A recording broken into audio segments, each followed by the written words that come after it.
अपने शरीर, मन और बुद्धि का बल बढ़ाओ, क्योंकि इस दुनिया में कमजोरों की कीमत नहीं होती। और इसी बल को बढ़ाने के लिए एक अनोखा रहस्य गौतम बुद्ध ने बताया था। वह रहस्य हम आज के कहानी के माध्यम से जानेंगे। ऐसी सिख गौतम बुद्ध ने कई सालों पहले उस वक्त की पीढ़ी को क्यों दी थी? इसके पीछे का रहस्य क्या है? आज इसी रहस्य के बारे में हम गौतम बुद्ध की कहानियों के माध्यम से जानेंगे। तो बिना देर किए चलिए उन कहानियों की शुरुआत करते हैं। पहली कहानी, शरीर में बल बढ़ाने की विद्या। दोस्तों, इस दुनिया में ताकतवर को ही नियति की यहाँ जगह मिलती है, कमजोरों की यहाँ कोई जगह नहीं। ये बात आपने सुनी ही होगी और इस बात से आप भली भांति परिचित भी होंगे। इस बात में कोई शक नहीं कि पुराने जमाने में जो लोग हुआ करते थे वह आज के जमाने के इंसानों से कहीं ज्यादा ताकतवर थे। और ऐसा इसलिए है क्योंकि वे लोग जिंदा रहने के लिए खाना खाते थे और आजकल के लोग सिर्फ जीभ के स्वाद के लिए खाना खाते। आप एक और तथ्य से वाकिफ होंगे कि एक रोटी से 10 गुना ज्यादा ताकत आटे में होती है, आटे से 10 गुना अधिक ताकत दूध में होती है और दूध से 8 गुना अधिक ताकतवर मांस आहार होता है और मांस आहार से 10 गुना ज्यादा ताकतवर घी होता है।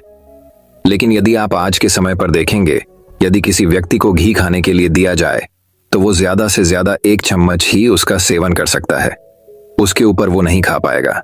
लेकिन यदि हम पुराने जमाने के इंसानों की बात करें तो उस समय पर घी उनका सर्वश्रेष्ठ भोजन होता था। आपने महाराणा प्रताप के बारे में तो सुना ही होगा। वो जितना वजन लेकर युद्ध भूमि पर लड़ते थे उतना वजन तो आज के 4 आदमी भी उठा नहीं पाएंगे। इसीलिए कहा जाता है कि तब के जमाने के लोग सचमुच जीवन जीते थे और आज के लोग तो केवल जबरदस्ती इस जीवन को जी रहे हैं। बहुत समय पहले की बात है, एक छोटा सा राज्य था। उस राज्य का राजा बहुत दयालु था और वहां की सेना भी बहुत पराक्रमी थी। उस सेना में एक ऐसा व्यक्ति भी था जो अत्यधिक पराक्रम था और वह उस राज्य का सर्वश्रेष्ठ योद्धा था। वो इतना ताकतवर था कि एक साथ वो 50 लोगों को भी परास्त कर सकता था और राजा उसके इस पराक्रम से हमेशा बहुत खुश रहते थे। जब भी उससे कोई युद्ध करने जाता तो वो पहले 100 बार सोचा करता कि क्या उसे युद्ध करना आसान है, क्या उसे हराना आसान है। हर कोई जानता था कि वो बहुत शूरवीर है, बहुत ताकतवर है, इसलिए उसे हराना लगभग असंभव था। अपने राजा के लिए हमेशा तत्पर रहता, अपने राज्य के राजा के लिए, अपनी प्रजा के लिए जो कुछ उसे अच्छा होता वह उसे अवश्य करता। एक बार की बात है, वह शूरवीर योद्धा अपना पराक्रम दिखा रहा था। उसी वक्त उसके दोनों पुत्र वहां पर आए हुए थे। राजा ने उसके दोनों पुत्रों को देखा और राजा के मन में ये लालसा जगी, आने वाले समय में हमारे राज्य के लिए इनमें से सबसे सर्वश्रेष्ठ योद्धा कौन होगा, हमारे राज्य के लिए योग कौन होगा। यह बात जब उस योद्धा के कानों में पड़ी तो वो अत्यधिक चिंतित हो गया। उस योद्धा के 2 पुत्र थे। जो बड़ा वाला बेटा था वो हर चीज का हुनर सीख चुका था, फिर चाहे वो तलवारबाजी हो, लाल लोगों से बोलना हो, आग से खेलना, हर तरफ की चालबाजी से वो संपूर्ण था। उसे जो कुछ भी सिखाया जाता वह उसे सीखने में निपुण था। वो बहुत जल्द उस विद्या को, उस कला को सीख जाता था। यदि हर कोई यही कहता कि अगला योद्धा यही होगा, यही हमारे राज्य के लिए सर्वश्रेष्ठ योद्धा बन सकता है, लेकिन उस योद्धा का एक छोटा पुत्र भी था जो बहुत कमजोर था, जिससे कोई भी चीज सीखने में अत्यधिक समय लगता था और उसे देखकर कोई भी यह नहीं कहता था कि यह कभी योद्धा बन सकेगा। उसे उसके पिता ने बहुत कुछ सीखने का प्रयास किया, लेकिन वह कभी भी कुछ सीख नहीं पाया। ना ही तो वह अच्छी तलवारबाजी कर पाता था, ना ही उसे एक योद्धा की तरह जीना आता था। वो हमेशा आलसियों की तरह पड़ा रहता। जब भी वो योद्धा अपने दोनों पुत्रों को एक साथ देखता तो उसे बहुत चिंता होती, उसे बहुत तकलीफ होती, क्योंकि वह अपने दोनों पुत्रों को एक समान बनाना चाहता था। वो अपने दोनों पुत्रों में कोई फर्क नहीं समझता था। लेकिन जब भी कोई ये कहता कि बड़ा पुत्र अत्यधिक बलवान है, शूरवीर है, वह एक योद्धा जरूर बनेगा, और जब वहीं पर छोटे बच्चे के लिए कोई ये कहता ये तो कमजोर है, आलसी है, ये भला क्या कर पाएगा, ये सुन उस योद्धा को बहुत तकलीफ होती, बहुत दुख होता। लेकिन वो योद्धा यह जानता था कि इसमें उसके छोटे बेटे की कोई गलती नहीं है। उसका व्यवहार दूसरों से अलग है और ये दूसरों से थोड़ा कमजोर है, लेकिन इससे कुछ बातों का ध्यान रखना होगा, तभी ये दूसरों के साथ पराक्रमी बन सकता है, दूसरों जैसा तलवारबाज बन सकता है, दूसरों जैसा सर्वश्रेष्ठ योद्धा भी बन सकता है। इस बात का ध्यान रखते हुए वो योद्धा अपने उस बेटे को लेकर एक गुरु के पास पहुंचा। ये वही आश्रम था जहां उस योद्धा ने भी शिक्षा ग्रहण की थी। वह उस गुरु को भली भांति जानता था और यह भी जानता था कि वो गुरु उसके छोटे बेटे को शिक्षा अवश्य देंगे, जिससे वहां भी अन्य लोगों की तरह पराक्रमी और शूरवीर बन सकता है। वो भी उन गुरु के पास ले गया, उन्हें प्रणाम किया और कहने लगा, हे गुरु, मैं चाहता हूं कि मेरा बच्चा आपसे शिक्षा ग्रहण करे। ये थोड़ा आलसी है, थोड़ा कमजोर है और ये कभी कुछ सीखना ही नहीं चाहता, जबकि मेरा बड़ा बेटा बहुत साहसी है, शूरवीर है, ताकतवर है, पराक्रमी है और इस राज्य को ऐसे ही लोगों की आवश्यकता है। लेकिन मेरा ये छोटा बेटा, जो कि मेरी चिंता का कारण बना हुआ है, मैं चाहता हूं कि अभी पराक्रमी बने, शूरवीर बने, ताकतवर बने, ताकि इस राज्य का हर कोई इसके भी गुण गाए। मैंने बहुत प्रयास किए, मैंने कई तरह के उपाय भी किए ताकि अपने जीवन में कुछ कर सके, कुछ सीख सके, लेकिन ये कभी कुछ सीखना ही नहीं चाहता। मैं चाहता हूं कि मेरे दोनों पुत्र एक बराबर, किसी में कोई कमी ना, इन दोनों को एक बराबर अधिकार मिले, लेकिन यह अपने आलस के कारण, अपनी कमजोरी के कारण हमेशा पीछे रह जाता है। मैंने इसे कई बार समझाया, लेकिन यह है कि मेरी बातों को मानता ही नहीं। मैं अपने दोनों बेटों में कोई भेदभाव नहीं रखना चाहता, मैं दोनों को एक बराबर बनाना चाहता हूं। उस योद्धा की ये सारी बातें सुनकर वह गुरु उस योद्धा से कहते हैं, मैं जानता हूं तुम्हारे पुत्र को क्या तकलीफ है, मैं इसे वैसा ही बना दूंगा जैसा तुम चाहते हो, लेकिन इसके लिए तुम्हें इसे कुछ दिन के लिए मेरे पास यहाँ पर आश्रम में छोड़ना होगा। और मैं तुम्हें यकीन दिलाता हूं कि जब तुम वापस इसे लेने जाओगे तो तुम्हें तुम्हारा यह पुत्र इस प्रकार नहीं दिखेगा। इसकी जगह पर तुम्हें वो पराक्रमी, वो ताकतवर बेटा मिलेगा जैसा तुम चाहते। वह गुरु अत्यधिक आत्मज्ञानी थे, बस उस योद्धा के पुत्र को देखकर यह समझ चुके थे कि उसे क्या तकलीफ है। इसे भी पढ़े गौतम बुद्धा की कहानी, चुप रहने के फायदे और उसे किस तरह से ठीक किया जा सकता है, उसे किस तरह से पराक्रमी बनाया जा सकता है, क्योंकि आखिर वो एक ऐसे योद्धा का पुत्र है जिसे अभी तक कोई हरा नहीं सका था। बस उसे इस बात का एहसास करवाना ही काफी था। उस गुरु के कहने पर अपने पुत्र को वहीं पर छोड़कर वापस अपने घर की ओर लौट जाता है। उसके बाद उस योद्धा का वह पुत्र एक शिष्य बनकर उन गुरु के आश्रम में रहने लगता है। यहाँ के सारे कामकाज करने लगता है, वहां पर वो सीखने लगता है, समझने लगता है और इसी प्रकार कई दिन बीत जाते हैं। और एक दिन सही समय आने पर वह गुरु उस योद्धा के पुत्र से कहते हैं, चलो आज मैं तुम्हें कुछ दिखाना चाहता हूँ। इतना कहकर वह गुरु उस योद्धा के पुत्र का हाथ पकड़ लेते और उसे लेकर एक पहाड़ी की ओर, ऊपर की ओर बढ़ चलते। उस पहाड़ी के ऊपरी छोर पर ले जाकर वह गुरु उस पुत्र से कहते हैं, आज मैं तुम्हें कुछ सिखाने वाला हूं पुत्र, तुम्हें ध्यान से सीखना होगा, क्योंकि यदि तुमने आज ये बात नहीं सीखी तो तुम अपने जीवन भर कुछ नहीं कर पाओगे, कुछ नहीं सीख पाओगे और हमेशा लोग तुम्हें कमजोर और असहाय समझेंगे और उसी दृष्टि से तुम्हें देखा जाएगा। धीरे धीरे कई दिन बीत चुके हैं और अब तुम्हारे घर जाने का वक्त भी करीब आ चुका है, इसलिए आज मैं तुम्हें यहां पर लेकर आया हूं ताकि मैं तुम्हें सिखा सकूं, ये समझा सकूं कि तुम इस धरती पर क्यों आए, तुम्हारे आने का क्या कारण है। इतना कहकर वो गुरु उस पुत्र को ऊपर की ओर इशारा करते हुए कहते हैं, ऊपर ध्यान से देखो उस चील को। उस चील ने अपने पंजों में अपना नवजात शिशु रखा हुआ है। वह चील ऊपर की ओर बढ़ती चली जा रही थी, इतनी ऊंची जाती कि बादलों को चीरकर ऊपर बढ़ती ही चली जाती और वहां पर जाकर वो अपने बच्चे को छोड़ दे। यदि वो छोटा सा बच्चा डर गया, उसे इस समय मुक्त चील ने अपने ही बच्चे को इस तरह से नीचे क्यों फेंक दिया। गुरु और शिष्य दोनों इस दृश्य को बड़े ही ध्यानपूर्वक देख रहे थे। जैसे ही उस चील ने अपने उस बच्चे को नीचे की ओर छोड़ा, वो बच्चा तेजी से एक पत्थर की भांति नीचे की ओर गिरता चला जा रहा था और वह जब तेजी से नीचे आने लगा तो उसने कई बार कोशिश की, कई बार प्रयास किए कि वो अपने पंखों को खोल सके, फड़फड़ा सके, जिससे वह हवा की उस रुख का फायदा ले सके, वह भी उड़ सके। लेकिन उसके कई अथक प्रयास के बाद भी उसके पंख नहीं खुल पा रहे थे और वह एक पत्थर की भांति तेजी से नीचे गिरता चला जा रहा था। जैसे जैसे वो नीचे गिरता जा रहा था, उसकी मां भी ठीक उसके पीछे ही थी। उसने ऊपर से अपने पंजे में फिर एक बार अपने उस बच्चे को पकड़ लिया। एक बार फिर वो चील अपने उस बच्चे को लेकर आकाश में ऊपर ऊंचाई की तरफ बढ़ती चली जाती है और फिर से वो ऊंचाई पर जाकर अपने बच्चे को ठीक उसी प्रकार छोड़ देती है। ये देख उस बच्चे को कुछ समझ नहीं आ रहा था कि आखिरी चील अपने बच्चे के साथ ऐसा क्यों कर रही। यदि उसके बच्चे को कुछ हो गया तो फिर क्या होगा। चील लगातार इसी प्रक्रिया को दोहरा रही थी। गुरु अपने उस शिष्य का हाथ पकड़ते हुए बस पेड़ की ओर आगे बढ़े जहां पर वह चील रहा करती थी, और उस जगह को दिखाते हुए वह गुरु उस पुत्र से कहते हैं कि इस जगह को ध्यान से देख लो। ठीक इसी जगह पर वह चील और उसका बच्चा इस पेड़ पर रहते हैं। तुमने एक बात और गौर की, इस पेड़ पर तुम्हें अनेकों फूल देखने को मिल रहे होंगे, लेकिन जहां पर यह चील और इसका बच्चा रहता है वहां पर तुम्हें एक भी फूल नजर नहीं आएंगे, क्योंकि फूल बड़े ही कोमल होते।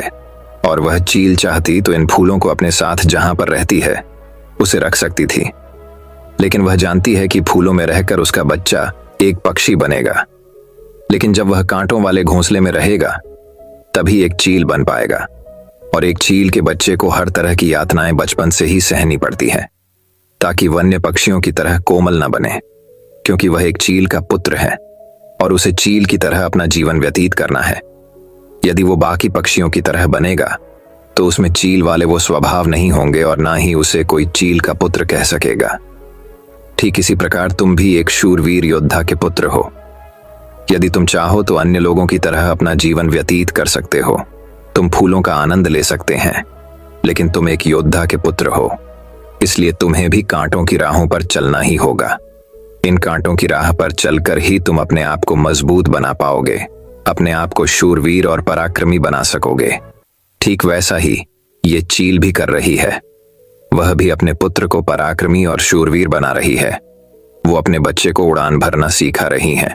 वह बार बार जाकर अपने बच्चे को इसीलिए नीचे पटक रही है ताकि उसका बच्चा खुद ब खुद उड़ान भरना सीख ले। जब भी चील किसी को जन्म देती है तो हर बार उसे वही सिखाना चाहती है जो उसने सीखा है। वह एक चील होने का उसे एहसास कराना चाहती है, किंतु यदि वही पुत्र किसी और पक्षी के घर पर जन्म लेता तो उसे इस तरह की यातनाएं ना सहनी पड़ती, उसे इस तरह से किसी भी क्रिया से ना गुजरना पड़ता। वह फूलों के घोंसले में रह सकता था, वह फूलों में पैदा होता और फूलों में ही खत्म हो जाता। लेकिन चील के बच्चे का एक नियम होता है, एक नियति होती है कि नियति उसे तभी जिंदा रखेगी जब वो पराक्रमी होगा, शूरवीर होगा, और उसे वो सारे हुनर, वो सारे पराक्रम सीखने ही होंगे। ठीक उसी प्रकार तुम भी एक शूरवीर योद्धा के पुत्र, एक पराक्रमी योद्धा के पुत्र, इसलिए तुम्हें भी वह हुनर सीखना ही पड़ेगा, अन्यथा अन्य पक्षियों की तरह तुम भी अपने जीवन में कुछ नहीं कर पाओगे। तुम भी एक दिन फूलों में जीकर फूलों में ही मर जाओगे। ये सब देखकर वो पुत्र उन गुरु के चरणों में गिर पड़ा, उन्हें प्रणाम की और कहने लगा, हे गुरुदेव, मुझे अपनी गलती का एहसास हो चुका है। मुझे यह पता चल चुका है कि मैं एक शूरवीर योद्धा का पुत्र हूं और मुझे अपना जीवन इसी तरह से जीना है। मुझे इस हुनर को सीखना ही होगा। इतना कहकर वह गुरु और शिष्य वापस आश्रम की ओर लौट जाते हैं। वहां पहुंचने के बाद वह गुरु अपने उस शिष्य से कहते हैं, मैं तुम्हें कुछ ऐसी बातें बताने जा रहा हूं जिससे तुम्हें अपने जीवन में उतारना होगा। यदि तुम इन बातों को अपने जीवन में उतार लेते हो और इसे तुम्हें जीवन भर याद रखना होगा, जो कुछ तुमने अभी उस चील से सीखा है वह तुम्हारे लिए एक ऐसी सीख है जिससे तुम्हें कभी नहीं भूलना चाहिए। लेकिन तुम एक चील नहीं हो और चील की बच्चों की तरह तुम इन ज्ञान को भी अर्जित नहीं कर सकते। आखिर तुम एक इंसान हो और तुम्हें इंसानों की तरह ही अपने शरीर को बनाना होगा। आज मैं तुम्हें कुछ बातें बताने जहां हूं जो तुम्हें अपने घर जाकर करनी होगी, जिससे तुम एक पराक्रमी योद्धा बन सकोगे और अपने शरीर को स्वस्थ रख पाओगे। क्योंकि एक शूरवीर हमेशा अपने शरीर का ध्यान रखता है। वो हमेशा अपने शरीर को चुस्तीला और फुर्तीला बनाए रखता है, जिसके कारण वो कभी बीमार नहीं पड़ता। तुम्हें भी इस बात का ध्यानपूर्वक ध्यान रखना होगा। तुम्हें सुबह जल्दी उठना होगा। 6 से 8 घंटे की नींद तुम्हारे लिए महत्वपूर्ण है। इससे ज्यादा कभी मत सोना। सुबह जल्दी उठकर अपना जो हुनर है उसका अभ्यास करना। जिस प्रकार तुम्हारे पिता एक योद्धा हैं पर सुबह उठकर अपने सभी हुनरों का अभ्यास करते, ठीक उसी प्रकार तुम्हें भी सुबह उठकर अपने सभी हुनर का अभ्यास करना होगा। योगा प्राणायाम करना होगा, जिससे तुम्हारा शरीर पूरी तरह से स्वस्थ होगा। और जितना तुम अपने शरीर को स्वस्थ रखोगे, उससे भी ज्यादा तुम अपने अंदर की शक्तियों को समर्थ बना पाओगे। और तुम्हें एक बात और याद रखनी होगी, जितना तुम्हें अपने ऊपरी शरीर का ध्यान रखना है, उतना ही तुम्हें अपने भीतर के शरीर का भी ध्यान रखना है, अर्थात अपनी मानसिक शक्ति का भी तुम्हें ध्यान रखना होगा। इसे भी बढ़ाना होगा।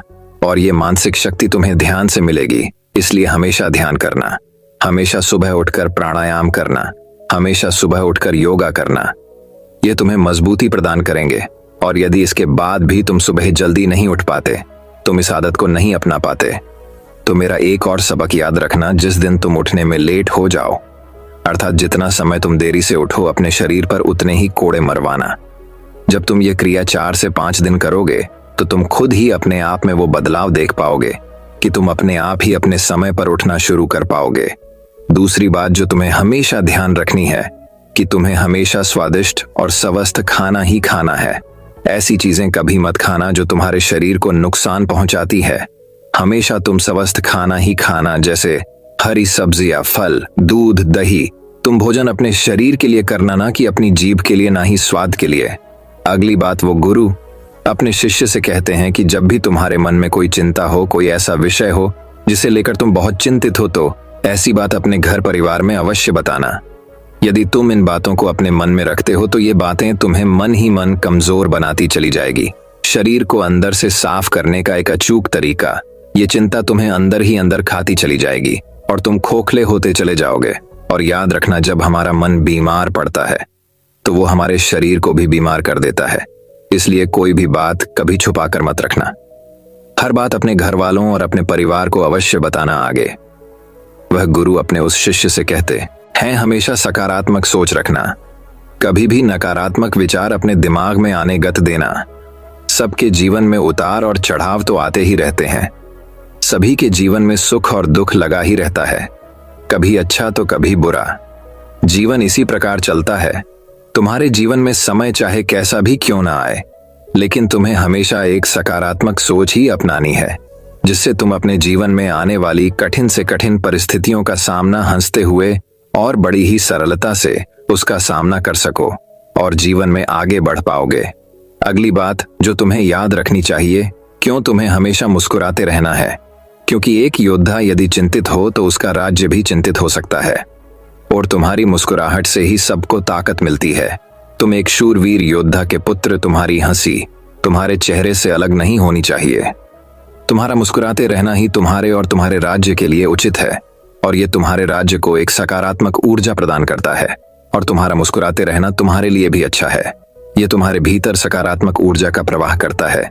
गुरु अपने उस शिष्य को आखिरी सीख देते हुए कहते हैं, हमेशा अपने जीवन में दान पुण्य करते रहना, तो इससे कभी पीछे मत हटना। तुमने देखा होगा कि राजा महाराजा ऐसे होते हैं, क्यों दान के समय पर उनसे जो मांगा जाए वो सब देने के लिए तैयार हो जाते, फिर चाहे आप उनका राजपाट ही क्यों ना मांग लें। दान पुण्य करना अत्यधिक जरूरी है, और ऐसा नहीं कि दान में तुम केवल धन ही दो, तुम किसी की मदद भी कर सकते हो। इसलिए दान पुण्य के समय पर तुम्हें कभी पीछे नहीं हटना चाहिए। जब हम दान करते हैं तो हमारे मन में एक अजीब सी खुशी महसूस होती है।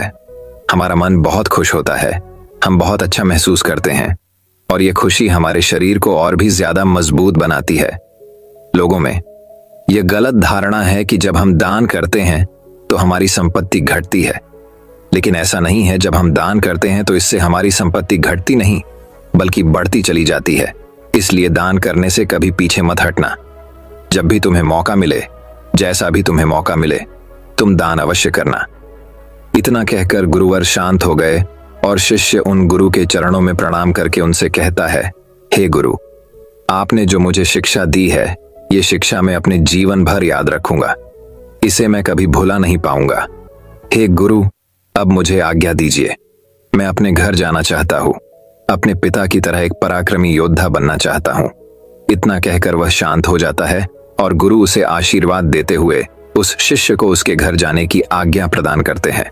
तो दोस्तों, अब चलिए हमारे दूसरे कहानी की शुरुआत करते हैं। दूसरी कहानी दोस्तों बहुत समय पहले की बात है। एक दिन विश्वनगर राज्य का मंत्री माधव बड़ी प्रसन्न मुद्रा में दरबार में आया। उसने बहुत अच्छे कपड़े और गहने पहन रखे थे। उसे देखकर राजा चंद्रसेन बोले, माधव, आज तुम बहुत प्रसन्न दिखाई दे रहे हो, क्या बात है? महाराज, कोई खास बात नहीं है, माधव प्यार से बोला। नहीं, आज मुझे तुम कुछ अलग लग रहे हो। वैसे एक बात है, जब तुम मुझे पहली बार मिले थे तब तुम्हारा व्यक्तित्व बहुत साधारण था। माधव बोला, महाराज, प्रत्येक व्यक्ति समय के साथ बदलता है, विशेषतः जब उसके पास थोड़ा बहुत धन भी हो। मैंने आपके द्वारा दिए गए उपहारों से काफी बचत कर ली है। राजा बोले, तब तो तुम्हें अपनी बचत का कुछ भाग दूसरों को भी देना चाहिए। माधव बोला, महाराज, अभी मैंने दूसरों को देने के लायक पर्याप्त बचत नहीं की है। यह सुनकर राजा ने माधव की दान न करने की प्रवृत्ति के लिए उसे काफी लताड़ा। माधव ने जब देखा कि उसकी बात का राजा बुरा मान गए हैं, तो उसने अपनी गलती स्वीकार करते हुए महाराज से पूछा कि उसे क्या दान करना चाहिए। माधव, तुम एक भव्य घर बनवाओ और उसे दान दो, इससे तुम्हें प्रसन्नता होगी। राजा ने कहा। माधव ने राजा की बात मान ली। अगले कुछ माह तक वह एक भव्य मकान बनवाने में व्यस्त हो गया। जब वह भव्य मकान बनकर तैयार हो गया तो माधव ने मकान के ऊपर एक तख्ती टांग दी, जिस पर लिखा था, यह घर उस व्यक्ति को दिया जाएगा जो अपने जीवन में मात्र उतने में ही प्रसन्नता महसूस करता हो जितना उसके पास है। कई लोगों ने उस तख्ती को पढ़ा, परंतु कोई भी मकान लेने नहीं आया। एक बार एक निर्धन व्यक्ति को उस घर के बारे में पता चला। उसने सोचा कि क्यों न वह उस मकान को प्राप्त करने की कोशिश करे। यह सोचकर वह माधव के घर पहुंचा। उसने बाहर लगी तख्ती को बार बार पढ़ा। उसने सोचा कि लोग कितने मूर्ख हैं जो इस मकान को लेने नहीं आ रहे। वह घर में गया और बोला, श्रीमान, मैंने घर के बाहर टंगी तख्ती को पढ़ा है। मैं दावा करता हूं कि मैं सबसे प्रसन्न व संतुष्ट व्यक्ति हूं। अंततः मैं इस मकान का अधिकारी हूं। इस पर माधव हंसा और बोला, यदि इस घर के बिना तुम प्रसन्न और संतुष्ट हो तो फिर तुम्हें इस घर की क्या आवश्यकता है? और यदि तुम्हें आवश्यकता है तो फिर तुम्हारा दावा गलत है, क्योंकि अगर जो कुछ तुम्हारे पास है तुम उससे संतुष्ट हो तो तुम इसे क्यों मांगोगे? निर्धन व्यक्ति को अपनी भूल का आभास हो गया। उसके बाद उस मकान को मांगने के लिए कोई नहीं आया। अंत में माधव ने सारी कथा राजा को सुनाई। राजा बोले, तुमने एक बार फिर अपनी बुद्धिमानी का परिचय दिया, परंतु अब तुम उस मकान का क्या करोगे?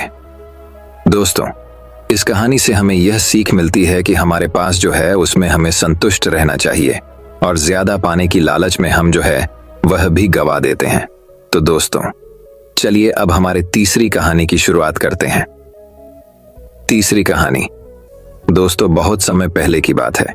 एक दिन राजा चंद्रसेन ने ऐलान किया कि जो भी मेरे सवालों का सही जवाब देगा उसे भारी इनाम दिया जाएगा। सवाल कुछ इस प्रकार से थे, ऐसा क्या है जो आज भी है और कल भी रहेगा? ऐसा क्या है जो आज भी नहीं है और कल भी नहीं होगा? ऐसा क्या है जो आज तो है लेकिन कल नहीं होगा? इन तीनों सवालों के उदाहरण भी देने थे। किसी को भी चतुराई भरे इन तीनों सवालों का जवाब नहीं सूझ रहा था। मंत्री माधव बोला, हुजूर, आपके सवालों का जवाब मैं दे सकता हूं, लेकिन इसके लिए आपको मेरे साथ शहर का दौरा करना होगा, तभी आपके सवाल सही ढंग से हल हो पाएंगे। चंद्रसेन और माधव ने वेश बदला और सूफियों का बाना पहनकर निकल पड़े। कुछ ही देर बाद वे बाजार में खड़े थे। फिर दोनों एक दुकान में घुस गए। माधव ने दुकानदार से कहा, हमें बच्चों की पढ़ाई के लिए मदरसा बनाना है, तुम हमें इसके लिए 1000 रुपये दे दो। जब दुकानदार ने अपने मुनीम से कहा कि इन्हें 1000 रुपये दे दो, तो माधव बोला, जब मैं तुमसे रुपये ले रहा रहूंगा तो तुम्हारे सिर पर जूता मारूंगा। हर एक रुपये के पीछे एक जूता पड़ेगा। बोलो, तैयार हो? यह सुनते ही दुकानदार के नौकर का पारा चढ़ गया और वह माधव से 2-2 हाथ करने आगे बढ़ आया।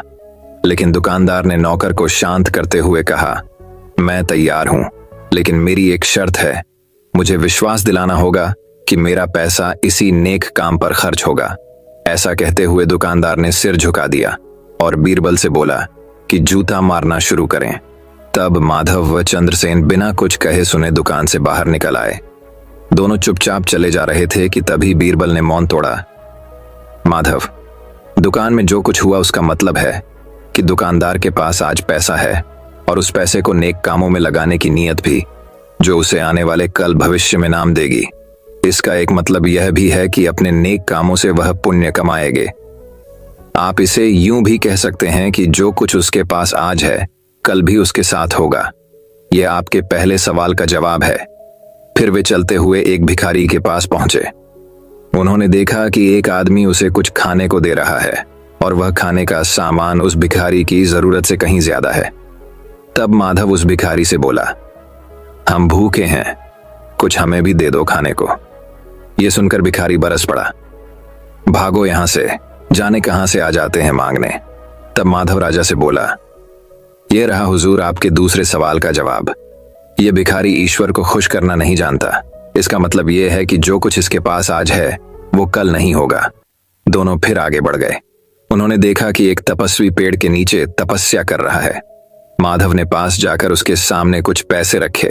तब वह तपस्वी बोला, इसे हटाओ यहां से, मेरे लिए यह बेईमानी से पाया गया पैसा है, ऐसा पैसा मुझे नहीं चाहिए।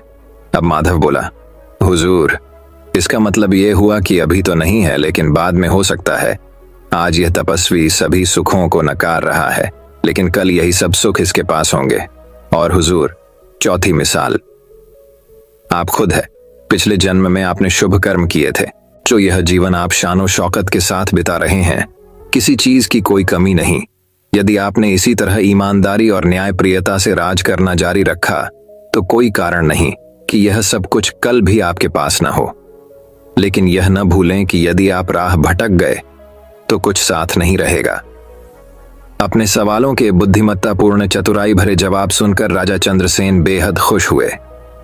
दोस्तों, इस कहानी से हमें यह सीख मिलती है कि हमें अपने कर्म अच्छे रखना चाहिए और हमें हमेशा सकारात्मक होते हुए लोगों की मदद करनी चाहिए, जिसका परिणाम हमें भी अच्छा ही मिलता है।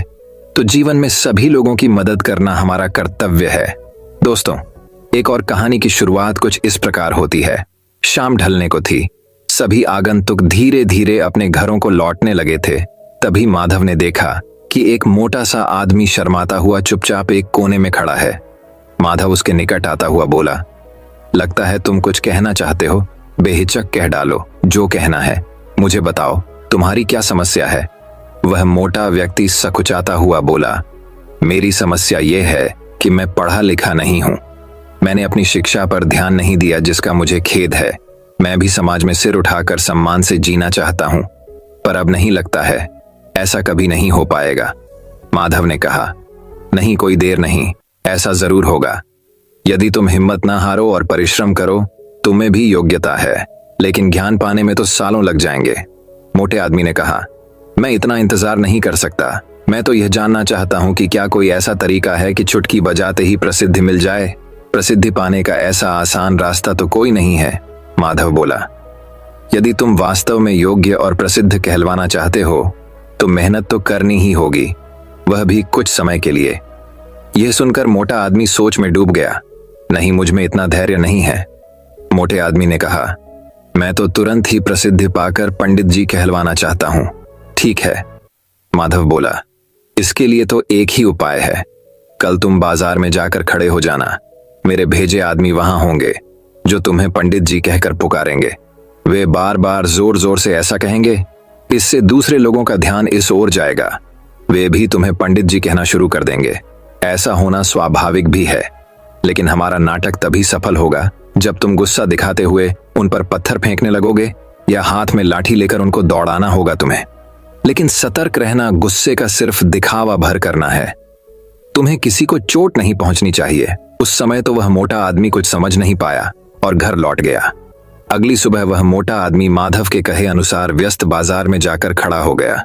तभी माधव के भेजे आदमी वहां आ पहुंचे और तेज स्वर में कहने लगे, पंडित जी, पंडित जी, पंडित जी। मोटे आदमी ने यह सुन अपनी लाठी उठाई और भाग पड़ा, उन आदमियों के पीछे जैसे सच ही में पिटाई कर देगा। माधव के भेजे आदमी वहां से भाग निकले, लेकिन पंडित जी का राग अलापना उन्होंने नहीं छोड़ा। कुछ ही देर बाद आवारा लड़कों का वहां घूमता समूह पंडित जी चिल्लाता हुआ उस मोटे आदमी के पास आ धमका। बड़ा मजेदार दृश्य उपस्थित हो गया था। मोटा आदमी लोगों के पीछे दौड़ रहा था और लोग पंडित जी कहते हुए नाच गाकर चिल्ला रहे थे। अब मोटा आदमी पंडित जी के नाम से प्रसिद्ध हो गया। जब भी लोग उसे देखते तो पंडित जी कहकर ही संबोधित करते। अपनी ओर से तो लोग यह कहकर उसका मजाक उड़ाते थे कि वह उन पर पत्थर फेंकेगा या लाठी लेकर उनके पीछे दौड़ेगा। लेकिन उन्हें क्या पता था कि मोटा तो चाहता ही यही था। वह प्रसिद्ध तो होने ही लगा था। इसी तरह महीनों बीत गए। मोटा आदमी भी थक चुका था। वह यह भी समझ गया था कि लोग उसे सम्मानवश पंडित जी नहीं कहते, बल्कि ऐसा कहकर तो वे उसका उपहास करते हैं। लोग जान गए थे कि पंडित कहने से उसे गुस्सा आ जाता है। वह सोचता था कि शायद लोग मुझे पागल समझते हैं। यह सोचकर वह इतना परेशान हो गया कि फिर से माधव के पास जा पहुंचा। वह बोला, मैं मात्र पंडित जी कहलाना नहीं चाहता, वैसे मुझे स्वयं को पंडित कहलवाना पसंद है। और कुछ समय तक यह सुनना मुझे अच्छा भी लगा, लेकिन अब मैं थक चुका हूँ। लोग मेरा सम्मान नहीं करते, वो तो मेरा मजाक उड़ाते हैं। मोटे आदमी को वास्तविकता का आभास होने लगा था। मोटे आदमी को यह कहता देख माधव हंसता हुआ ये बोला, मैंने तो तुमसे पहले ही कह दिया था कि तुम बहुत समय तक ऐसा नहीं कर पाओगे। लोग तुम्हें वह सब कैसे कह सकते हैं जो तुम हो ही नहीं। क्या तुम उन्हें मूर्ख समझते हो? जाओ, अब कुछ समय किसी दूसरे शहर में जाकर बिताओ। जब लौटो तो उन लोगों को नजरअंदाज कर देना जो तुम्हें पंडित जी कहकर पुकारें। एक अच्छे सभ्य व्यक्ति की तरह आचरण करना। शीघ्र ही लोग समझ जाएंगे कि पंडित जी कहकर तुम्हारा उपहास करने में कुछ नहीं रखा और वे ऐसा कहना छोड़ देंगे। मोटे आदमी ने बीरबल के निर्देश पर अमल किया। जब वह कुछ माह बाद दूसरे शहर से लौटकर आया तो लोगों ने उसे पंडित जी कहकर परेशान करना चाहा, लेकिन उसने कोई ध्यान न दिया। अब वह मोटा आदमी खुश था कि लोग उसे उसके असली नाम से जानने लगे हैं। वह समझ गया था कि प्रसिद्धि पाने की सरल राह कोई नहीं है। दोस्तों, इस कहानी से यह सीख मिलती है कि जो व्यक्ति जल्द सफल होने का आसान मार्ग ढूंढते बैठ कार्य नहीं करता, ऐसा व्यक्ति जीवन में असफल ही साबित होता है। कार्य करना महत्वपूर्ण है, न कि फल की आकांक्षा करना। तो दोस्तों, अब चलिए हमारे चौथी कहानी की शुरुआत करते हैं। चौथी कहानी। राज्य में रामू और श्यामू नाम के दो भाई रहते थे। वे बचपन से ही कामचोर थे। उनके इधर पड़े रहने के पीछे का कारण उनका आलसी रवैया था। जब भी उन्हें काम करने के लिए कहा जाता तो वे अपने आलसी रवैये के कारण सो जाते थे। रामू और श्यामू की मां उनसे तंग आ चुकी थीं। वह समझ नहीं पा रही थी कि अपने बच्चों को कड़ी मेहनत कराने के लिए उसे क्या करना चाहिए। एक दिन टिम और जॉर्ज आम के पेड़ के नीचे आराम कर रहे थे। कुछ देर बाद उनके बीच में एक आम गिर गया। चूंकि उन दोनों को बहुत आलस्य महसूस हो रहा था, इसलिए उनमें से किसी ने भी आम तोड़ने का प्रयास नहीं किया। वे आम को देखते ही रह गए। रामू और श्यामू जब वे विश्राम कर रहे थे तो राज्य का मंत्री उसी रास्ते से गुजर रहा था। मंत्री को देखते ही रामू ने मंत्री से कहा, नमस्कार मंत्री जी, हमें आपसे एक अनुग्रह की आवश्यकता है। रामू ने उत्तर दिया, क्या आप दोनों गंभीर हैं? रामू ने आगे कहा, यदि संभव हो तो क्या आप कृपया मुझे यह आम दे सकते हैं? मंत्री को रामू बहुत अजीब लगा। उन्होंने कहा, आम आपके सामने पड़ा है, आप इसे स्वयं चुन सकते हैं। रामू ने उत्तर दिया, सर, मेरे लिए यह संभव नहीं है। इसे हासिल करने के लिए मुझे बहुत मेहनत करनी पड़ेगी। यह कैसी मेहनत है? मंत्री ने जवाब दिया और कहा, आप अपने शरीर को 2 इंच आगे नहीं झुका सकते। जिस पर रामू ने उत्तर दिया, हाँ सर, यही एकमात्र समस्या है। काम करना किसे पसंद है? कृपया हमें आम दीजिए। मंत्री को उनका शांत रवैया पसंद नहीं आया और वे नाराज हो गए और चले गए। रामू और श्यामू अपने पद पर बरकरार रहे। इसके बाद मंत्री रामू और श्यामू के घर गए और उनकी मां से मुलाकात की। उनकी मां ने दावा किया कि वह नहीं जानती कि उन्हें कैसे बदला जाए। मंत्री ने उनकी मां से उन्हें अपने महल में भेजने के लिए कहा। रामू और श्यामू दोनों दूसरे दिन महल गए और राजा से मिले। राजा ने रामू और श्यामू से कहा, मेरे पास तुम दोनों के लिए कुछ विशेष काम है। कल से तुम दोनों महल के एक छोर पर पहरा दोगे। चूंकि आप दोनों को इतना काम करना पसंद नहीं है, इसलिए आप यह काम कर पाएंगे। मंत्री ने उन दोनों से सावधान रहने को कहा, क्योंकि उस क्षेत्र में बहुत सारी कीमती सामग्री है जिसकी रखवाली रामू और श्यामू करेंगे और हम किसी भी प्रकार की दुर्घटना नहीं चाहते हैं। फिर रामू और श्यामू महल की रखवाली करने लगते हैं, लेकिन कुछ देर बाद वे बैठ गए और सो गए। उनकी लापरवाही के कारण महल का वह छोर लूट लिया गया। अगली सुबह जब वे उठे तो उन्होंने मंत्री को अपने सामने खड़ा पाया। मंत्री उन पर चिल्लाए और अपनी निराशा व्यक्त की। मंत्री ने जोर देकर कहा, आपके आलस्य के कारण मंत्री जी को कल रात भारी नुकसान हुआ है। तुम दोनों अब मृत्युदंड के योग्य हो। जैसे ही उन्होंने मंत्री की बात सुनी, रामू और श्यामू दोनों घबरा गए। जैसे ही उन्हें शेर के सामने पेश किया जाता है, वे राजा को प्रणाम करते हैं और अपनी जान की दुहाई देते हैं। उनकी दलील सुनने के बाद राजा ने रामू और श्यामू को माफ कर दिया। तो प्यारे दोस्तों, इस कहानी से हमें यह सीख मिलती है कि हमें कभी भी आलसी नहीं होना चाहिए। हर क्षण अपना काम करने में ही गुजरना चाहिए। तो दोस्तों, अब चलिए हमारे 5वें कहानी की शुरुआत करते हैं। 5वीं कहानी। बहुत समय पहले एक गांव में जैक नाम का एक चित्रकार रहता था। जैक अपनी ईमानदारी और अच्छे व्यवहार के लिए जाने जाते थे। हालांकि जैक एक गरीब आदमी था और वह एक चित्रकार था। उनकी कमाई बहुत कम थी। उनका जीवन संघर्षों से भरा था और पूरे दिन की कड़ी मेहनत से उन्हें दिन में केवल 2 बार भोजन मिल पाता था। उन्हें एक बड़े प्रोजेक्ट की कामना की गई ताकि वह ज्यादा कमाई कर सकें। जैक छोटे छोटे कार्यों के लिए भी पूरी तरह प्रतिबद्ध था। एक दिन गांव के जमींदार ने जैक को बुलाया और कहा, मेरी बात सुनो जैक, मैंने तुम्हें एक बहुत जरूरी काम के लिए बुलाया है, क्या आप इसे करना चाहते हैं? जैक ने उत्तर दिया, जरूर सर, मैं यह जरूर करूंगा, बताओ क्या काम है। तब मकान मालिक ने अपनी आवश्यकताएं व्यक्त की और चाहा कि जैक नदी तट के पास उसकी नाव को पेंट करे। वह चाहता था कि काम आज ही खत्म हो जाए। जैक ने उत्तर दिया, ठीक है सर, मैं आज ही काम पूरा कर लूंगा। काम मिलने से जैक बहुत खुश था।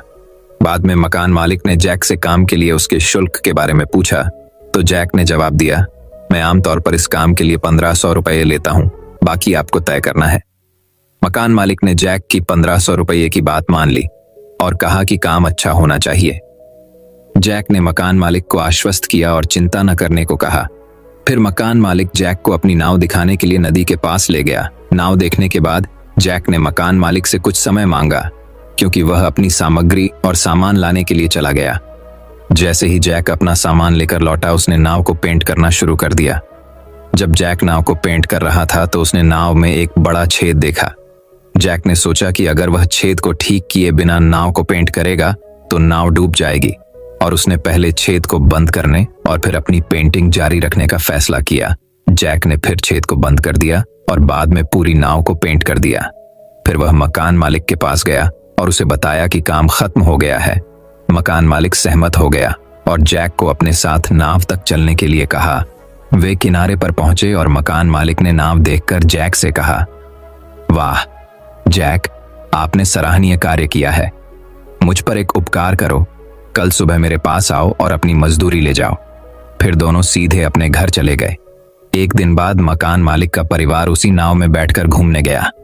बाद में शाम को मकान मालिक का नौकर चार्ली छुट्टी से लौटा और उसने सभी के बारे में पूछताछ की क्योंकि उसे घर में कोई नहीं मिला। मकान मालिक ने उसे सारी बात बताई। मकान मालिक की बात सुनकर चार्ली तनाव में आ गया। चार्ली को तनाव में देखकर मकान मालिक ने पूछा, क्या हुआ चार्ली, आप इतने तनाव में क्यों दिख रहे हैं? चार्ली ने उसे नाव में छेद के बारे में बताया। यह सुनकर मकान मालिक घबरा गया। कुछ ही मिनटों में मकान मालिक का परिवार दिन भर की यात्रा के बाद वापस घर लौट आया। अपनी पत्नी और बच्चों को पूरी तरह ठीक देखकर मकान मालिक ने राहत की सांस ली। अगले दिन मकान मालिक ने जैक को बुलाया और उससे कहा, जैक, अपना वेतन ले लो, कमाल कर दिया। मैं आपके काम की गुणवत्ता से बहुत खुश हूं। पैसे गिनने के बाद जैक बहुत आश्चर्यचकित हो गया। यह रकम उससे अधिक थी जिसके लिए उसे नौकरी पर रखा गया था। जैक ने मकान मालिक से कहा, सर, आपने गलती से मुझे ज्यादा पैसे दे दिए हैं। नहीं जैक, मैंने तुम्हें कोई अतिरिक्त रकम नहीं दी है, इसे ले लो, तुम इस पैसे के हकदार हो, यह सब तुम्हारा है। मकान मालिक ने कहा। जैक ने फिर सवाल किया, लेकिन सर, हम केवल 1500 रुपए में सहमत हुए, ये 6000 रुपए हैं, यह कैसे सही समय है? बाद में मकान मालिक ने जैक को समझाया कि पैसे में बढ़ोतरी इसलिए हुई है क्योंकि जैक ने बहुत अच्छा काम किया है। जैक भ्रमित हो गया। फिर मकान मालिक ने आगे कहा, तुमने नाव में वह छेद बंद कर दिया जिसके बारे में मैं पूरी तरह से अनजान था। यदि आप चाहते तो छेद को वैसे ही छोड़ सकते थे या अधिक पैसे मांग सकते थे, लेकिन आपने दोनों में से कुछ भी नहीं किया। आपके द्वारा छेद बंद करने के कारण मेरा परिवार नाव में सुरक्षित यात्रा कर सका। यदि आपने गड्ढा बंद नहीं किया होता तो मेरा परिवार डूब सकता था। आपकी वजह से ही वे सुरक्षित हैं। इसलिए यह पैसा आपके लिए है, आपकी मेहनत के लिए है, आपकी ईमानदारी के लिए है। जैक पैसे और मकान मालिक की दयालुता से बहुत खुश हुआ। इसके बाद जैक ने मकान मालिक को धन्यवाद दिया और खुशी खुशी अपने घर वापस चला गया। दोस्तों, मैं उम्मीद करता हूं कि यह कहानी सुनने से आपके जीवन में अच्छे बदलाव आए होंगे। आपको इस वीडियो से क्या सीखने मिला, ये कमेंट करके जरूर बताएं।